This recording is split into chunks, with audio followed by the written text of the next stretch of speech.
What is going on, everybody? It is Craig, and here it is, the halfway point. Which also means we're ahead of the game for the first time in a while. Movie number 50. I did say I wanted to try this to be 50 if I could find it. It was on YouTube, so it was easy. Syngenor from 1990.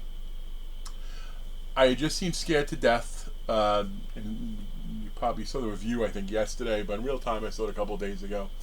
And I enjoyed it. I mean, even though I didn't give it a 5, which is the minimum, meaning, hey, I don't regret it. And in this case, it was 80s nostalgia, so I was still cool with it. But Syngenors, my buddies told me, Jordan, Horrorhound 85 on YouTube, and Steven's Horror Cryptacula. By if you like Mass, by the way, you gotta check out both of their pages. They got some sick things. And Steven just did a tour. So again, I'll put the links down in the description for the channels if you want to check them out. I do recommend it. This movie it's not really a direct sequel. I heard it described as almost like a spiritual successor, or because the Syngenor in this one, like, it's a prototype, and I'm like, well, I saw them 10 years ago. Not a prototype. They're around and there's pods, yada yada. But you get more information on the Syngenor here. And I didn't even know like what Syngenor stood for initially. This one, spells it out. I missed it in the first one, but it's synthesized genetic organism.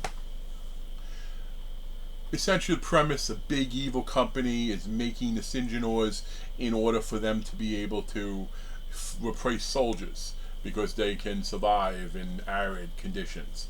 And that is important because there's something in this movie that people got on M. Night Shyamalan, M. Night for, that they also embraced, which is funny to me. But this movie, from the very beginning, it opened up. It spells out what you're looking at. You got the guys taking, somebody downstairs with a couple of hookers, just secretly so he can kill them, get them out of the way from the Syngenor, and you know that this company is corrupt as hell. There's also a scientist killed in the very beginning who worked on the project, but he left after they canceled what he wanted to do, because the second part was to make the Syngenors helpful to their soldiers, and they just focused on make them killing machines. So he got killed, and that's where his niece became, no, what killed my uncle, and then you got a reporter involved. But here's the thing, literally, the very first line of this movie, and I wrote it down just because it's kind of, you have Donnie, the security guard, looking in the cameras, and when they're walking downstairs, he just sees the hookers, and he sees the guys like, oh, looks like we're getting ready to have an orgy. Very first line you saw in the movie. And I like Donnie. Donnie was awesome. Donnie, unfortunately, got shot in the head. But Donnie, at one point, too, he said, well, when they start shooting at kids, that means I need to find a new job. So the character development in this movie was so much better than anything you saw in Scared to Death. And it made sense. You followed the characters. They weren't like introduced and then, oh, wait, now they're doing this. Wait, oh, now they're going to die. Now, like, you actually seem to care a little bit. It's built up.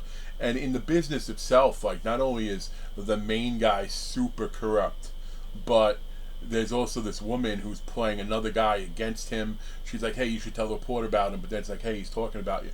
Like, really good. And she ultimately got her comeuppance, which to me is super satisfying. I want to see the bad person die in a pretty spectacular way in a movie, and you got that, at least with her. Now, David Gale's David Gale, right? When it comes to these types of movies, what was it, The Brain, Reanimator, what was it, one of the Reanimator movies. This is where he excels, and he played the role very well of a mad CEO sort of corrupting and trying to use his power, like, kill this one, get rid of this, and don't let that report out. The only thing is, and if I missed it, please tell me in the comments, but he had some sort of growth on his neck, and he kept injecting himself with some green fluid. They didn't really say why. At first I thought he might even turn into a Syngenor at the end. That didn't happen. I thought he might have been trying to, make that a thing.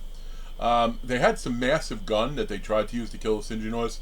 The special effects of that wasn't great. Like, that's probably really my only knock on this film. I mean, I'm not going to give it a 10 or anything like that, but I enjoyed the fuck out of it.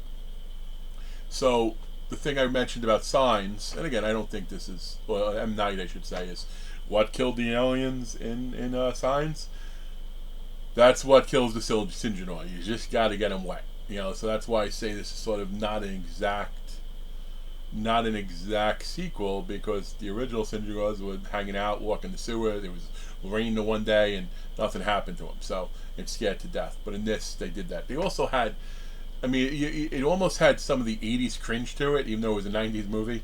Like there was a secretary who was 17, and like someone a couple of times they came up to him like, "How old are you?" First time she's like 17, but I'll be 18 in a few months. Like, I'll keep that in mind, the guy said. And the other guy, she just said she's 18. He's like, oh, that's good. We should get together later. So it's like super creepy. And then she died. That's the thing. Like everyone, you were given a little bit into almost every character. Now, was there a couple of weird things that happened? Yeah.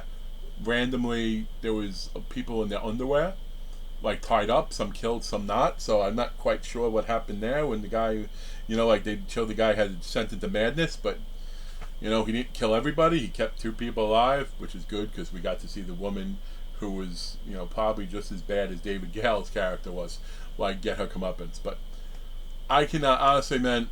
The only thing that pisses me off about seeing this movie is I mentioned my boys. They have masks they have Syndrome masks. I'm not talking about the Trick or Treat. They got the, you know, I don't know if it was Don Post or whoever it was who did originally. Now I really want one of these masks. Since I enjoyed the movie as much as I did, like that's usually how I work when it comes to masks. If I really like a movie, I'll get it, you know, and like, you know, you see if I only have a few in my backdrop. Actually, I guess you can't even see any. There's one above Shorty's shoulder, but most of them are hanging out outside the room. But anyway, I went too far.